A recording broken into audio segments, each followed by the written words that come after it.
Pinagtatakahan ni Marian ang kawalan ng kibo ni Travis ng mga sumunod na araw. Samantalang inaasahan niyang magkakaroon na ng pagbabago, ang trato nito sa kanya ngayong dinadala na niya ang anak nito. May ikinagagalit ba ito na hindi niya alam? Baka naman yung pagtutol niyang magpunta pa ako ng madalas sa restaurant. Siya na rin ang sumagot sa pagtataka niya. Kaya nangako siya sa sariling matapos lang niya ang ipinakikiusap ni Rafael ay dadalangan na niya ang pagluwas ng Maynila. Ipauubaya muna niya kay Rika ang pamamahala sa Marians. Total tiwala siyang kaya na niyang pagkatiwalaan at pakawalang mag-isa ang kaibigan. Ilang gabing hindi lumipat si Travis sa kanyang tabi at nasasaktan siyang isiping dahil buntis na siya ay hindi na siya nito kailangan pang angkinin. Talaga palang gusto niya lang akong magbuntis kaya niya ako tinatabihan. Pagsesentimento niya, hindi yata niya ako kayang mahalin. Sa Glorieta sila nagkita ni Rafael ng hapong iyon. Sakay ng kotse nito, nagtuloy sila sa isang disco and disco restaurant sa Morato. Ang hindi niya alam, may mga matang kanina pa nakasunod sa kanila. Sir, huminto ang kotseng sinasakyan nila sa tapat ng isang disco restaurant dito sa Morato. At magkasama silang papasok ngayon. Pagre-report ng detective kay Travis sa kanyang CP, nagtagis ang mga bagang ng binata. Kasalukuyan siyang nagdadrive papunta sa Marian's Pizza para sana daanan ng asawa. Okay, huwag mo silang aalisan ng tingin hanggang sa lumabas sila riyan. Tingnan mo kung saan sila tutuloy. At tinapos na niya ang pakikipag-usap. Sinungaling ka, Marian. Tama lang na mapuot ako sa'yo. Wika niya sa sarili. Dito na lang ako sa ibaba. Nandoon siya sa itaas. Puntahan mo na lang. Sabi ni Rafael kay Marian. Ipinakita na nito sa kanyang picture ng babae. Okay, pero alerto ka. Baka may makakilala sa atin at malaman ni Gladys na wala tayong ginagawang masama, Marian. Pero kung sakali mang masama ang maging implikasyon ng pagsasama nating ito, handa na akong mag-explain at mangumpisal kay Gladys. Seryosong sabi nito. Iniwan na niya ang lalaki sa isang mesang nasa sulok. May kaba rin siyang nararamdaman. Hindi alam ni Travis ang kanyang ginagawa. Pero wala naman siyang dapat ikatakot dahil malinis ang konsensya niya. Hindi lang niya mapahindian ang pakiusap ni Rafael. Pero umaasa siyang huli na ito. Isa pa'y alam naman ng nasa taas na wala siyang masamang intensyon. Wala silang ginagawang masama. Ikaw ba si Katrina? Aniya nang makaharap ang babaeng naghahabol kay Rafael. Ako nga. Bakit? Sino ka? Ako ang asawa ni Rafael. Nawala ang kulay sa mukha nito. Nagpunta ako rito hindi para awayin ka, kundi para makiusap na patahimikin mo na kami ni Rafael. Kaka-recover ko lang mula sa isang operation dahil sa cervical cancer. Please, wag mo nang guluhin ang tahimik na buhay namin. Sabi ni Rafael ay pumayag kang ibigay sa kanya ang batang dinadala mo ngayon dahil ayaw mong alagaang mag-isa. Matatanggap ko siya. Iyon ay kung hindi magbabago ang plano mo. Tatanggapin ko ang bata at ituturing na anak kahit pabunga yan ng kasalanan ni Rafael. Gusto lang naman niyang magkaanak kami, pero alam kong mahal niya ako. Nagyuko ng ulo ang babae. May pangarap po kasi ako. Gusto kong makatapos o makapag-asawa kaya ng mayaman. Magiging mahirap sa akin ang ipinagbubuntis ko. Kaya ako kumakapit kay Rafael dahil akala ko ibabahay niya ako at ibibigay ang buhay na pangarap ko. Buntis na ako nang malaman kong may asawa na pala siya. Huwag kang mag-alala. Bibigyan ka niya ng halagang pwede mong magamit sa pag-aaral at pagsisimula mo. Hindi bayad sa anak mo dahil anak din naman siya ni Rafael, kundi tulong. Matagal pa silang nag-usap ni Rafael sa loob ng kotse nito sa parking lot ng resto bar dahil nagpasalamat pa ito sa kanya. Hindi nila alam na may isang sasakyang nakaparada sa di kalayuan at kanina pa nagmamanman sa kanila ang nag-iisang sakay niyon. Tinted ang salamin ng kotse ni Rafael kaya hindi nakita ng detective na inupahan ni Travis kung ano ang ginagawa ng dalawa sa loob. Pagkalipas ng ilang sandali ay bumaba na si Rafael at pumara ng taxi. Isinakay nito si Marian. Inireport iyon ng detective kay Travis sa CP. Halos magwala naman si Travis sa galit. Iniisip niyang may ginagawang masama ang dalawa kaya naghiwalay ng sasakyan. Nakadagdag pa sa hinala niya ang mga eksaheradong mga sumbong ng detective na inupahan. Where have you been? Napaatras si Marian sa nakitang balasik at galit na anyo ni Travis nang salubungin siya nito sa may hagdan kinabukasan nang umuwi siyang mag-isa sa villa. Hindi niya inaasahang aabutan doon ng asawa. Pasado 1:00 na ng hapon. At mukhang nakainom ito.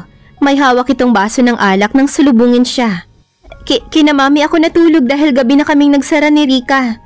Liar! Sigaw ni Travis na pumuno sa buong kabahayan. Nagtaka siya kung bakit ganoon na lang ang galit sa kanya ng asawa. Travis! Masama kang babae, Mayan. Hindi ka na nadala. Dahil sa panluloko ninyo sa kapatid mo, nawala sa akin sina Clarice at ang anak ko. Ngayon ako naman ang niloloko nyo. Hindi ka na kinilabutan. Dala mo ang anak ko and still nakikipagkita ka pa rin kay Rafael. Natigagal naman si Mayan sa gulat. Travis, wala kaming ginagawang masama ni Rafael. Huwag mo akong gawing mangmang. Okay, nagkita kami 2 beses. Pero hindi ibig sabihin yun ay may affair kami. May problema yung tao at hiningi ang tulong ko. Hindi ko siya natanggihan dahil nakasalalay rito ang kaligayahan ng kapatid ko. Sinungaling! At sa isang mabilis na pagkilos ay sinikmat siya nito at halos hilaing papunta sa kwarto. You're making a fool out of me, Mayan. Akala mo mapapaniwala mo pa kung isa kang martir na babae? Napaiyak na siya. Inaakusahan na naman siya nito nang hindi man lang siya binibigyan ng benefit of the doubt. Don't speculate on something, Travis. Hindi ko kayang lokohin. Hindi kayo magkikita ng patago kung wala kayong ginagawang masama. Halos magbaga sa puot ang mga mata nito nang bitawan siya. Napasandal siya sa dingding ng kwarto. Huwag kang maniwala kung ayaw mo. Balik-bulyaw ni Mayan kahit hilam na sa luha ang kanyang mga mata. I give up, Travis. I give up. Ngayon ako naniniwalang hindi mo ako mahal at pinakasalan mo lang ako dahil sa posisyong gusto mong makuha. Nagtaas baba ang dibdib nito sa galit habang matalim na nakatitig sa kanya. Dahil pinatunayan mo sa akin hindi kita pwedeng ipalit kay Clarice. Clarice, puro ka Clarice. Kung di mo siya makalimutan, magsama na kayong dalawa. Halos hysterical na niyang sabi saka nagtatakbong palabas ng kwarto. Nagtuloy siya sa attic at doon nag-iiyak. Bigla namang parang nakadama ng guilt si Travis. Bakit nga ba niya nagawa iyon kay Mayan? Ni hindi niya inisip man lang ang kalagayan nito. Bakit niya nagagawang saktan ang kalooban nito para pagkatapos ay makadama ng guilt at awa rito? God, what's happening to me? Kailan pa ako naging ganito ka-inconsiderate at kasama? Nagiging unfair ako sa kanya, alam ko. Pero nagngingit-ngit ang kalooban ko kapag naiisip kong may ibang lalaking nagbibigay sa kanya ng importansyang hindi ko maipakita sa kanya. Nanlulumo siyang napaupo sa kama at isinubsob ang mukha sa kanyang palad. I'm sorry, Mayan. Hindi ko intensyong saktan ka pero nagsiselos ako. Wika niya sa sarili. Maya-maya ay nagpasya si Travis. Sumakay siya sa kotse at umalis. Pupuntahan niya si Rafael at aalamin dito ang totoo. Gusto niyang marinig mula sa bibig nito na mali ang ibinibintang niya kay Mayan. Nagulat pa si Rafael nang makita si Travis sa opisina. What are you doing here? Maang na tanong nito. Gusto ko lang tiyaking mali ang hinala ko. Na may affair kami ni Mayan? Tumango siya. You're wrong, Travis. Hindi ka kayang lokohin ang asawa mo. Kaya nga niyang isakripisyo ang sarili niyang pangkaligayahan para sa kapakanan at kaligayahan ng mga minamahal niya. Hindi niya magagawang gumawa ng ikasasakit ng kalooban ng mga taong mahal niya. She loves you so much, Travis. Iyon ang sinasabi niya sa akin. And she's really a gem, Travis. Kaya siguro nahirapan akong kalimutan siya. Alam kong malaki ang kasalanan ko kay Mayan. Pero kahit ganoon, tinanggap niya ako at pinatawad para sa pagmamahal niya sa kanyang kapatid. Sana lang wag mong hayaang mawala sa iyo ang taong labis na nagmamahal sa iyo. Pabalik na si Travis sa villa. Halos paliparin niya ang sasakyan nang bigla niyang mapansing may sumusunod na motorsiklo sa kanya. Nagminor siya at hindi iyon inalisan ng tingin mula sa side mirror. Nang mapatapat ito sa kanya ay huminto. At bago pa siya makaiwas, naputukan na siya ng sakay niyon. Walang patid sa pag-iyak si Mayan dahil maselan ang mga tama ni Travis. God, sino ang may gawa nito kay Travis? Nakaalalay sa kanya ang mag-asawang Raquel at Greg. Ganoon din sina Raymond at Laarni na mabilis na nakasunod sa ospital na pinagdalhan kay Travis. Don't worry, may nakakuha ng plate number ng motorsiklong sinakyan ng Salarina. Madali siyang mahuli. Pinakilos ko na ang pinsan ko sa traffic bureau. Pagpapapayapa ni Greg sa kalooban niya. Wala namang kaaway si Travis para gawin ito sa kanya, hindi ba? Ani Laarni. Kung may isang taong maghahangad na mabura sa mundo si Travis. Ani Raymond. Walang iba kundi si... Sino? Tanong dito ni Greg. Ang pinsan niyang si Christopher. Nakahinga lamang nang maluwag si Maya nang sabihin sa kanya ng doktor na stable na ang kalagayan ng asawa. Ngunit 48 hours din siyang walang ginawa kundi ang magdasal at mailigtas ang asawa. Ni hindi siya makakain sa kaalamang nakikipaglaban pa ito para lang hindi mawala. Hindi ko alam kung bakit mahal pa rin kita sa kabila ng mga ginagawa mo sa akin. Sabi niya sa unconscious pa ring asawa. Habang hinihintay niya itong magkamalay ay nagkaroon siya ng pagkakataong aminin sa mami niya ang totoo. Anong plano mo ngayon? Tanong nito sa kanya. Kaya mo bang makisama sa isang asawang puot at hindi pagmamahalang nararamdaman para sa'yo? Pag-uusapan namin ni Travis, mami, kung ano ang magiging desisyon niya. Pero sa palagay ko hindi pa siya papayag na maghiwalay kami hanggat hindi pa ako nakakapanganak. Pagkatapos ko sigurong manganak saka kami maghihiwalay. Malungkot niyang sabi. Si Marian ang unang hinanap ni Travis ng magkamalay. Ngunit ang kanyang mama at ang mga kaibigang sina Greg, Raymond at Lyndon ang nagisnan niya. Nahuli na ang salarin pare. Pagbabalita ni Raymond. At umami na siya kung sino ang nag-hire sa kanya para itumba ka. Dagdag ni Lyndon. Sino raw? Si Christopher, iho. Ang mama na niya ang sumagot. Wala siyang puso, pero nasa Amerika siya, hindi ba? Ganoon niya kagusto na makuha ang pamumuno sa kumpanya, iho. Gagawin niya ang lahat kahit pa ang mawala ka. Plinano niya ang lahat, pati na ang pagpunta sa States bago kagawa ng masama. Para nga naman hindi siya mapagbintangan. At malaki ang ibinayad niya sa taong iyon. Professional ang kinuha niya para lang masigurong mawala ka. Hindi rin niya akalaing ikakanta siya nito. Pero napilitang magsalita ang taong yun. Dahil daw may kutob siyang gagawin din ni Christopher na ipatapos siya later. Para nga naman ligtas siya. Wika naman ni Greg. Napabuntong hininga si Travis at medyo kumirot ang sugat niya dahil doon. Si Marian, ma. Maya-maya'y tanong niya sa ina. Pinauwi ko na muna para magpahinga. Mula nang isugod ka rito sa ospital, hindi na nagpahinga yung tao. Hindi siya umalis sa tabi mo. Nag-aalala nga ako dahil bumagsak ang katawan niya sa 3 araw mo pa lamang dito. Parang siya ang na-ospital. Sabi ko nga'y baka makasama sa baby. Napakagat-labi siya. Sumalakay ang matinding guilt at awa sa puso niya para sa asawa. Hindi naman sa pakikialam pare, may problema ba kayo? Pagkuway tanong ni Lyndon. Nakasalubong kita nung araw na may nangyari sa'yo. Palabas ng bilang kotse mo noon at mukhang galit ka sa mundo sa bilis ng pagmamaneho mo. Magkakaibigan naman tayong lahat sa villa, hindi ba? We don't mind sharing our problems with each other. Ngumiti siya. Mali ako ng time na yon. Nagawa kong pasamain ang loob ng napakabait kong asawa. Tama lang sigurong nangyari to para natauhan ako sa mga pagkakamali ko. Wala pa kayong 3 buwang nakakasal, nagkakaganyan na kayo? Ang mama niya. Petty quarrels lang, mama. Alam niyo na nasa first stage siya ng pagbubuntis. Pero kasalanan ko. Sa halip na unawain ko, ako pa ang gumagawa ng away. But I will make up to her. Gustong sugurin ni Maya ng yakap ang asawa, ngunit nagdalang hiya siya. Ngumiti na lang siya habang lumalapit sa kama nito. How do you feel now? Casual niyang tanong.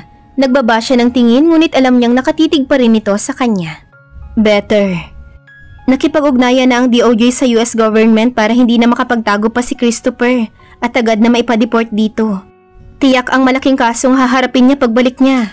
Wala ka nang makakalaban sa pagiging presidente ng kumpanya. Pagbabalita niya habang isa-isang inilalabas mula sa plastic bag ang mga dalang prutas at gatas. Kung sa bagay, ikaw naman talaga ang dapat maging presidente. I know you deserve the position. Marian. Parang hindi niya narinig ang malumanay na pagtawag ng asawa. Nagpatuloy siya sa pagsasalita. Nakausap ko na nga pala yung pinsan kong lawyer. Humingi ako ng advice sa kanya tungkol sa proseso ng annulment. Kailangan daw at least kalahating buwan na nagsama ang mag-asawa bago mag-file ng annulment. Pero huwag kang mag-alala, hindi kita aalisan ng karapatan sa anak natin. Pag-uusapan natin ang magiging setup. Siguro 1 week siya sa'yo, 1 week din sa akin. Marian. Putol ni Travis sa sinasabi niya. Iyon nga palang mga decors na binili ni Clarice para sa bahay mo, ibinalik ko na. Ibinalik ko na rin yung dating ayos ng bedroom mo. Marian, ano ba? Napalakas na ang boses niya, dahilan para mapangiwi dahil sa pagkirot ng sugat niya sa dibdib. Will you shut up and listen to me this time? Please? May sasabihin ka bang hindi makakasakit sa kalooban ko? Aniya nang salubungin ng tingin nito. God, I'm sorry. I'm terribly sorry, sweetheart. I didn't mean to hurt you. Hindi ko rin alam kung bakit nagawa ko ito sa iyo. Maybe I need the help of a psychiatrist para makawala ako ng tuluyan sa alaala ni Clarice. Kinuha ni Travis ang mga kamay niya at dinala sa tapat ng puso nito. I know walang appropriate words para humingi ako ng tawad sa iyo, but please paniwalaan mo ang sasabihin ko sa ngayon. Alam mo ba ang ilang ulit kong binalak na makipag-ayos na sa iyo dahil nararamdaman kong sa araw-araw na ginawa ng taas na magkasama tayo at parating nagkikita, I'm beginning to fall for you. Kaya lang pinipigil ako ng pride ko. At parati namang nagkakataong may nakikita akong ipinagningit-ngit ng kalooban ko. Si Anthony, si Rafael. God knows kung gaanong selos ang nararamdaman ko.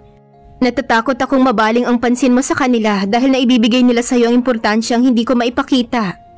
But would you believe me kung sasabihin kong una pa lang kitang makita sa restaurant, biglang nawala ang galit ko sa iyo? Kaya lang ay iniuutos ng isang bahagi ng isip ko na dapat kitang singilin sa nangyari kay Clarice. At maniniwala ka rin ba kung sasabihin ko sa iyong ako rin ang nahihirapan every time na tinitimpi ko ang kagustuhan ko na angkinin ka. At alam kong hindi lang dahil sa pangangailangan yon. There was an emotion every time na may mangyayari sa atin. Making love ba ang tawag mo doon? Hindi ba dahil sa personal na pangangailangan mo? Ikaw na ang nagsabing tatabihan mo lang ako kapag kailangan mo. Maraming beses akong nagsinungaling at naging ipokrito sa'yo dahil nakakaramdam ako ng guilt para kay Clarice. Hindi ba't lumapit ako sa'yo, pinaibig kita at pinakasalan para pagbayarin ka sa pagkawala niya? Then ako rin pala ang sisira dahil ikaw pa pala ang ipapalit ko sa lugar niya. Gustong batukan ni Marian ang sarili para matiyak kung gising siya o nananaginip lang. Hinagkan niya sa mga labi si Travis upang madama niyang gising siya. Gising nga siya. Dahil nang kabigin siya ng asawa, yakapin at muling ikulong ng mga labi nito ang mga labi niya, natiyak niyang gising siya. Lalo na nang maramdaman niya ang mainit na luhang dumaloy sa magkabila niyang pisngi. Tears of joy. Forgive me, sweetheart. Sabi ni Travis nang pakawala ng mga labi niya. Sweetheart. This time, damang-dama na niya ang sincerity ng word of endearment na ginamit ni Travis. Patawarin mo ako sa pagiging masama ko sa iyo at kung ilang ulit akong hindi naniwala sa mga paliwanag mo. Bakit? Naniniwala ka na ba ngayon? Si Rafael mismo ang nagtapat sa akin and I believe him. Napahiya pa nga ako eh. Dahil ako ang asawa mo pero mas kilala ka niya. I can't blame him kung hindi ka niya nagawang kalimutan ka agad. Sorry for him. Mas maswerte ako dahil sa akin ka nagpakasal. Sa tingin niya ay pumasok ang lahat ng liwanag ng araw sa loob ng hospital room na iyon. Dahil sa kauna-unahang pagkakataon, matapos silang ikasal ni Travis, ay muli niyang nakita ang magandang ngiti nito. Hindi kaya binubola mo lang ako dahil naibigay ko na sa iyo ang anak na kailangan mo? Of course not, sweetheart. Nang ibalita mo sa akin na buntis ka, halos magtatalon ako sa tuwa. Hindi dahil alam ko na akong magiging presidente ng kumpanya, kundi dahil pakiramdam ko na magiging complete man na ako. Totoo? Kahit hindi ako ang maging presidente ng kumpanya, it doesn't really matter to me. Huwag lang ikaw at ang magiging baby natin ang mawala sa akin. Dahil baka hindi ko na makaya. Si Clarice, hindi kaya panakipbutas lang ako sa space na iniwan niya? Rest assured na hindi. Alam ko na may bahagi na siya sa puso ko. Pero ikaw na ang mahal ko ngayon at mamahalin ko habang nabubuhay ako. Kayo ng anak natin. She is my past. Ikaw na ang now and forever ko. And then he kissed her again, the longest kiss ever. Ilang buwan pa ang nakalipas ay naging kumpleto, naging masaya at maayos ang pagsasama ng mag-asawa. Lalo na nang nakadagdag sa kaligayahan nila nang isilang ni Maya ng unang supling nila ni Travis. Ang anak nila nakukumpleto sa kanilang mag-asawa. Idagdag pa sa kaligayahang iyon na nagkaayos-ayos na sila ng mag-asawang Gladys at Rafael. Ganoon na lamang ang pasasalamat niya na naunawaan ng kapatid niya ang lahat ng ipinagtapat niya rito. Masaya na rin ang mga ito at tanggap ni Gladys ang anak ni Rafael sa ibang babae. At si Christopher ay napauwi na sa bansa para pagbayaran ng kasalanang ginawa nito kay Travis. At labis din ang kaligayahan ni Travis dahil sa kanya napunta ang pamamahala sa Morales Company na simula pa lang ay minahal at pinahalagahan na niya para sa alaala ng kanyang lolo. Wala na ngang mahihiling pa si Travis dahil buo at masaya na ang kanyang pamilya. At pinapangako niya na gagawin niya ang lahat para maibigay lamang sa kanyang asawa at anak ang wagas na pagmamahal. At dito na po nagtatapos ang ating kwento. Sana ay muli ninyo akong samahan sa mga series story na nais ko pang ibahagi sa inyo. Maraming salamat po.